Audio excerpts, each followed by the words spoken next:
Vindicare Assassins are master snipers, trained for years to eliminate key targets with perfect precision.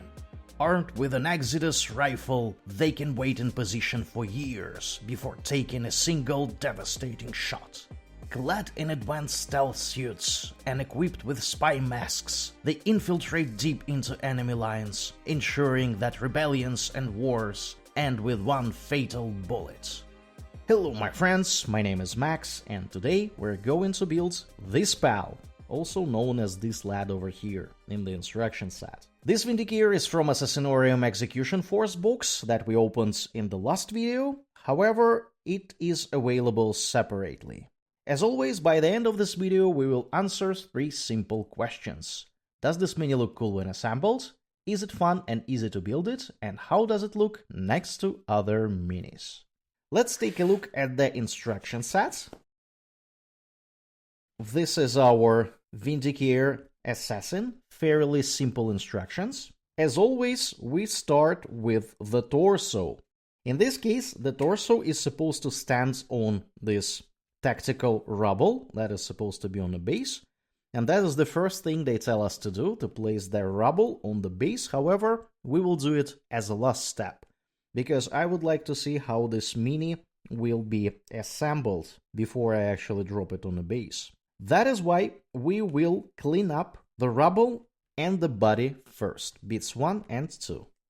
I have cleaned up the rubble and the torso. This guy is super shredded. This is how he is supposed to stand on this base, and that is where we're gonna glue him. This is our pal on the base so far.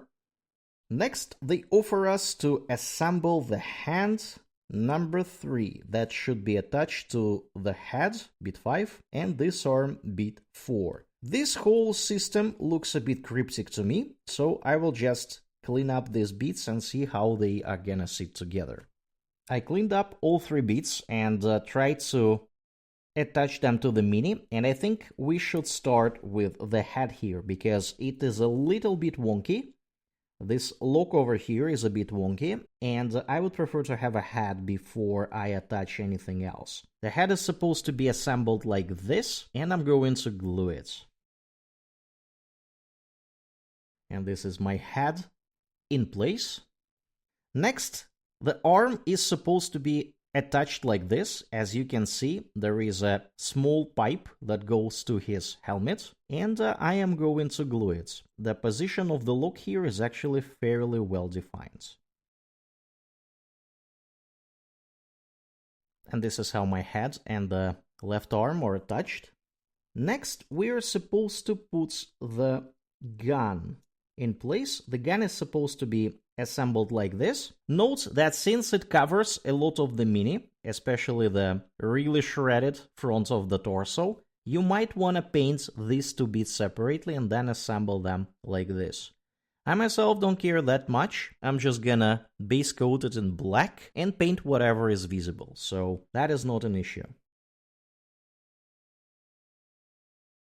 And this is my lad with the sniper rifle.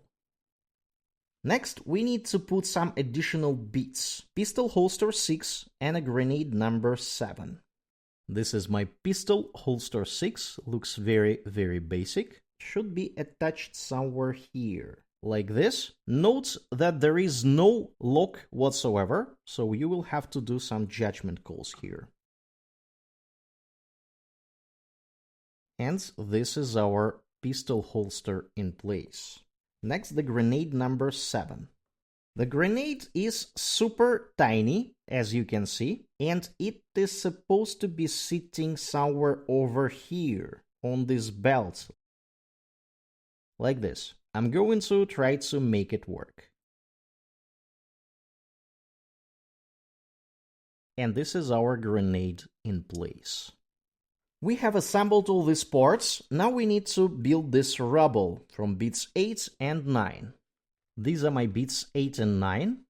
Let's see how they should be assembled together. Should be along these lines. This is our piece of rubble assembled. And it should be also placed on a base along these lines. This is how it looks. There is a lock here, as you can see, and that is where we're gonna glue it. Here we go. This is our miniature. And now we are prepared to drop it on a 32mm base. Go into glue the mini. And that is our mini, my friends. It took me roughly 20 minutes to assemble it. I will give it 5 service skulls out of 5 for the sheer fun of building it. It was actually quite nice. And I will give it 5 out of 5 for its ease of assembly.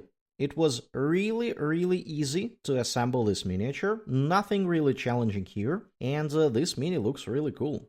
This mini might require partial assembly, especially if you are careful painter and you want to paint the gun and the torso separately, or if you want to paint this column really carefully because it might be challenging to paint this aquila, for example. However, I myself don't care that much. I think if it's not visible, there is no point to try to paint it. Let's compare this mini to some other miniatures. This is how this mini compares to a Terminator Captain. As you can see, this firstborn Terminator Captain is taller than the Vindicare Assassin, and that is because Vindicare Assassin is unmodified human, so to speak. I mean, it's modified, of course, but it's not that much modified as a Space Marine. These pals look really cool. Comparing this mini to unmodified human, we can see that baseline humans are slightly shorter, but I really like the human-like proportions of this assassin. It looks really cool, especially with this huge gun. And of course, if we compare the baseline human to Aeldari miniatures, Aeldari seem to be much taller and slender, but this is normal for Aeldari. They are unnaturally tall. This is how this mini compares to Foigen that we have built recently. And that's a wrap for today, my friends. If you enjoyed this video, don't forget to hit that like button and subscribe to the channel. It will help you to catch more content like this and support me in growing this channel. Share your thoughts on this mini in the comments below. I'm working to make my videos more helpful, and I need your input. Check the description of this video for a Google form link and share. What's your biggest struggle when building Warhammer 40k minis? Make sure to check the video that you see now on your screen. Thanks for watching, and I will see you next time.